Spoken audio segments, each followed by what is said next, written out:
very sorry about that. It was always been this way, of course. If it weren't by me, it would have just been by some other terrible thing. Just, you could not imagine how terrible it would be. Just, I get scared thinking about it. I'm glad it's not me. It reminds me of a time I was speaking to my good friend Orville. We were sitting on a park bench watching the pigeons. I was on the left, he was on the... Oh, wait, was I on the right or left? Anyways, it doesn't matter. We were sitting on there watching the pigeons. And I said to Orville, "Friend, those birds are frozen." And he kind of looked at me like I'd lost my mind.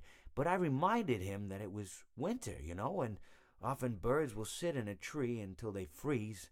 And then they sort of fall to the ground until the sun warms up and they can, move around. So I said to Orville, "You might as well save those breadcrumbs until the birds thaw, because they can't very well enjoy them in the condition they're in." To which he asked what I meant, and asking what condition the crumbs should be in before he threw them to the birds, assuming that I meant the birds couldn't enjoy the breadcrumbs in the condition that the crumbs were in, when in fact I had meant the birds could not enjoy them in the condition that the birds were in, considering that the birds were frozen. So he took a moment and then threw his last handful onto the ground. I said to him, "Orville, why did you throw the breadcrumbs to the birds when I just told you they're frozen?"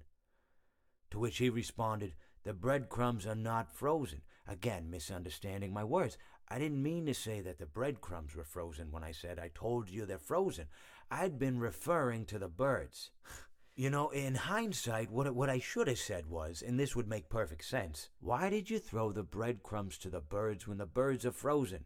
He misunderstood upon my correction, stating that he didn't know what else to do with the breadcrumbs, and that perhaps, when the birds thawed, they'd still be able to eat the crumbs. So I said to Orville, and this is what I said to him, I said, "Orville, the birds may be dead,